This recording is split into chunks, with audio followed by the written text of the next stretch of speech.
ये कहानी है 1938 कैरली नाम के एक आदमी की, हंगेरियन आर्मी में, और वो उस कंट्री का बेस्ट पिस्टल शूटर था।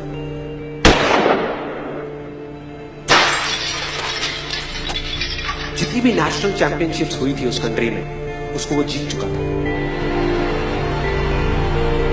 और सबको ऑलमोस्ट कंफर्म था कि 1940s में जो ओलंपिक्स होने वाले हैं उसमें गोल्ड मेडल कैरली को ही मिलेगा।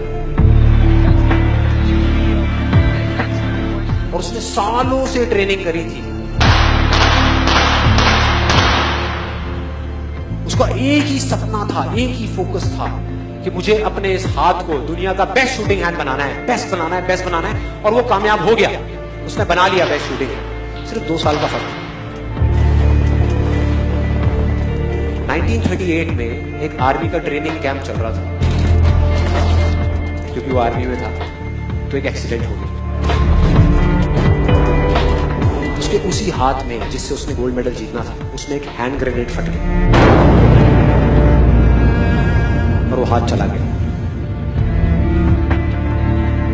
जो उसका सपना था, जो फोकस था, सब खत्म।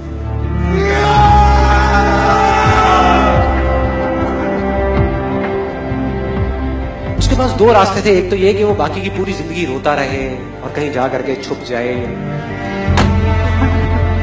या अपना जो गोल था जिसपे उसने फोकस किया हुआ था उसको पकड़ करके रखे। तो उसने फोकस किया उस पे नहीं जो चला गया था, जो उसके पास नहीं था। उसने फोकस किया उस पे जो उसके पास था।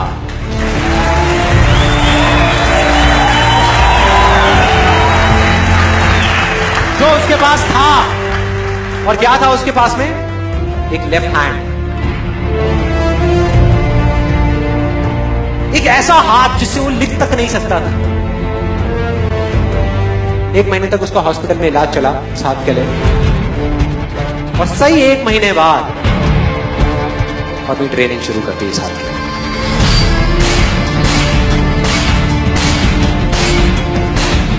ट्रेनिंग के 1 साल बाद, मतलब कि 1939 में वो वापस आया। नेशनल चैंपियनशिप्स हो रही थी वहीं पे हंगरी में, और बाकी भी बहुत सारे पिस्टल शूटर्स थे वहां पे। उन्होंने जा करके उसको कांग्रेचुलेट किया, कहा कि यार देखो, ये होता है जज्बा, ये होती है स्पोर्ट्समैन स्पिरिट, कि इतना सब कुछ होने के बाद भी तुम यहां पर आए हो हमको देखने के लिए और हमारा हौसला बढ़ाने के लिए। किसी को नहीं पता था कि वो 1 साल से अपनी ट्रेनिंग कर रहा था लेफ्ट हैंड की, और उसने जवाब दिया, मैं यहां पर तुम्हारा हौसला बढ़ाने नहीं आया, तुम्हारे साथ कॉम्पीट करने आया हूं, तुमसे लड़ने आया हूं, तैयार हो जाओ। और कंपटीशन हुआ। बाकी सब वहां पर जितने भी लोग थे वो कॉम्पीट कर रहे थे अपने बेस्ट हैंड से। ये कॉम्पीट कर रहा था अपने ओनली हैंड से, ओनली हैंड से। कौन जीता? The man with the only hand, Kairali, जीत गया। लेकिन वो यहां नहीं रुका। उसका गोल क्लियर था कि मुझे इस हाथ को इस कंट्री का नहीं, इस पूरी दुनिया का बेस्ट शूटिंग हैंड बनाना है। उसने अपना सारा फोकस उठा करके डाला 1940 पे, जब ओलंपिक्स होने वाले थे।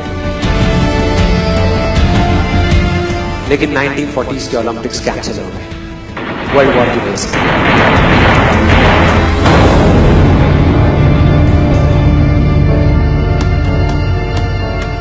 उसने अपना सारा फोकस उठा करके कहां डाल दिया? 1944 में जो ओलंपिक्स होने वाले थे उसके ऊपर।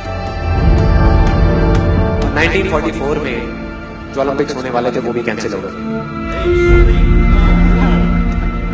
वर्ल्ड वॉर की वजह से। फिर से कैंसिल।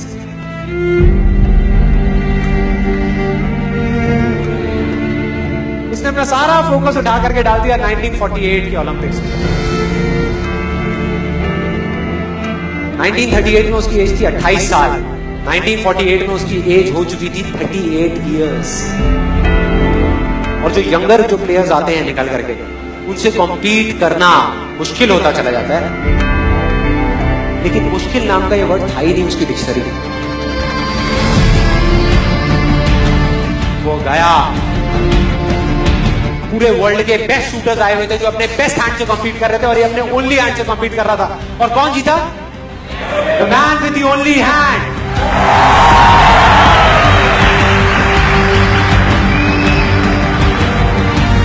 लेकिन वो तब भी नहीं रुका। 1952 ओलंपिक्स, दोबारा कॉम्पीट किया उसने,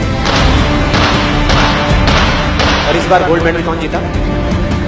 गैरल ली। 4 साल बाद दोबारा से, और पूरी की पूरी हिस्ट्री को बदल करके रख दिया ओलंपिक्स में। इस पर्टिकुलर कंपटीशन में उससे पहले किसी भी एथलीट ने लगातार 2 गोल्ड मेडल्स नहीं जीते।